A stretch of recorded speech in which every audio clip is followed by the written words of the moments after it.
আসসালামু আলাইকুম viewers, welcome back to my channel delicious cook. আজকে আমি আপনাদের সাথে ঈদ স্পেশাল খুব সহজ একটা ডেজার্ট রেসিপি শেয়ার করব। আর রেসিপিটা হচ্ছে শাহী টুকরা।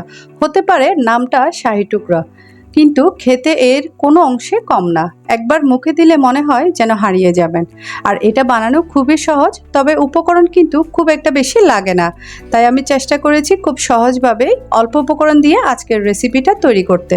আর চেষ্টা করবেন স্কিপ না করে পুরো ভিডিওটা আপনারা দেখতে। আশা করছি আপনাদের কাছে ভালো লাগবে। তাহলে চলুন কথা না বাড়িয়ে রেসিপিটা শুরু করা যাক। তো আজকের ডেজার্টটা তৈরি করতে আমি এখানে কিছু ব্রেড স্লাইস নিয়েছি।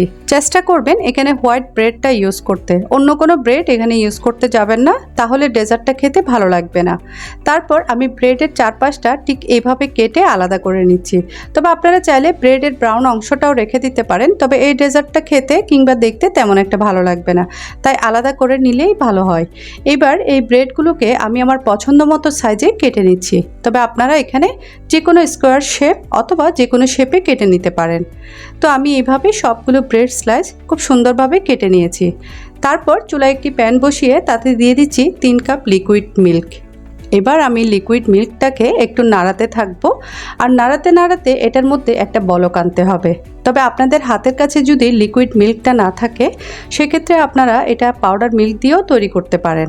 আর দুধটা জাল করতে করতে আপনাদের কাছে আমার রিকোয়েস্ট থাকবে, আপনারা যারা এখনও আমার চ্যানেলে নতুন এসেছেন তারা প্লিজ ঝটপট আমার চ্যানেলটি সাবস্ক্রাইব করবেন, সেই সাথে বেল বাটনটি অন করে রাখবেন, যাতে করে আমার পরবর্তী ভিডিওর আপডেটগুলো আপনার কাছে সবার আগে পৌঁছে যায়। তো এরই মাঝে খুব সুন্দর একটা ফ্লেভার আসার জন্য আমি এখানে 2টো এলাচ একটু থেতো করে দিয়েছি। তবে আপনারা চাইলে এখানে এলাচ গুঁড়ো ইউজ করতে পারেন। আর দিয়ে দিচ্ছি 1 টেবিল চামচ চিনি, তবে চিনির পরিবর্তে এখানে কনডেন্স মিল্কও ইউজ করতে পারেন। এরপর আবারও একটু নেড়ে চেড়ে দেওয়ার পর এই পর্যায়ে দিয়ে দিচ্ছি 3 টেবিল চামচ পরিমাণ পাউডার মিল্ক। পাউডার মিল্কটা দেওয়ার পর এর ফ্লেভারটা অনেক সুন্দর আসবে। আর দুধটাকে আমরা জাল করতে করতে 3 কাপ থেকে 2 কাপে নিয়ে আসবো, তাই হালকা ঘনত্ব করতেই হবে, তা না হলে শাহী টুকরার যে মালাইটা হয় সে থিকনেসটা আসবে না। তাই একটু সময় নিয়ে দুধটাকে জাল করে ঘন করে নিতে হবে। তো এই পর্যায়ে দেখতে পাচ্ছেন আমার এখানে দুধটা অনেকখানি ঘন হয়ে এসেছে। এখন এই এলাচগুলো আমি তুলে ফেলে দিব।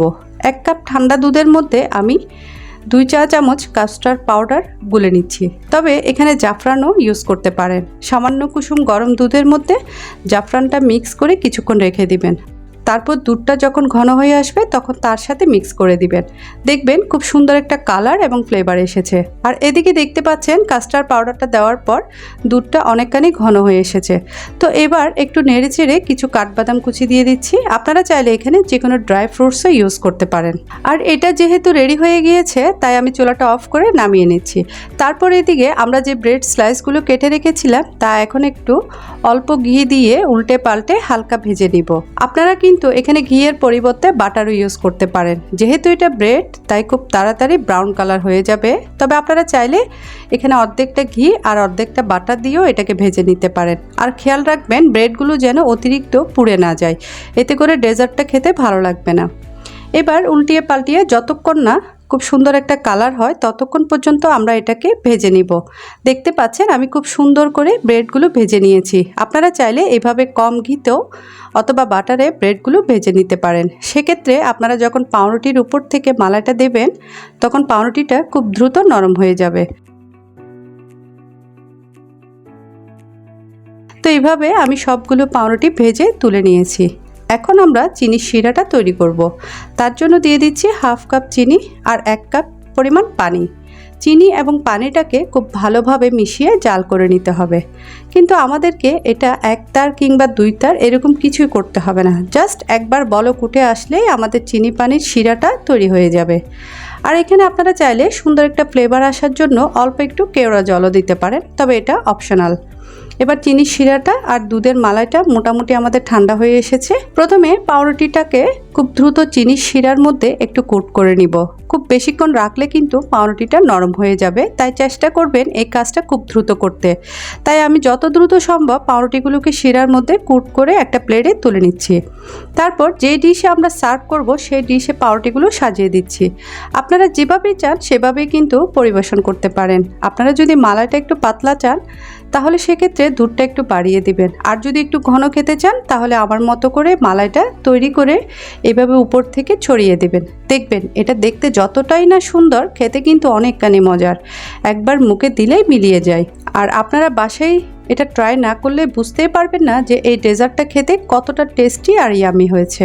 তাই আমি আশা করব আমার আজকের রেসিপিটি আপনাদের কাছে ভালো লেগেছে। আর ভালো লাগলে বরাবরের মতো আমার ভিডিওতে একটা লাইক দিবেন, সেই সাথে ভিডিওটি ফ্যামিলি ও ফ্রেন্ডসদের মাঝে বেশি বেশি শেয়ার করবেন। আর এই ঈদে আপনারা এই রেসিপিটি তৈরি করে ফ্যামিলি সহ সবাইকে নিয়ে খুব সুন্দর একটি সময় এনজয় করবেন। তো পরবর্তী ভিডিও দেখার আমন্ত্রণ জানিয়ে আজকের মতো এখানেই বিদায় নিচ্ছি। সবাই ভালো থাকবেন, সুস্থ থাকবেন। আল্লাহ হাফেজ।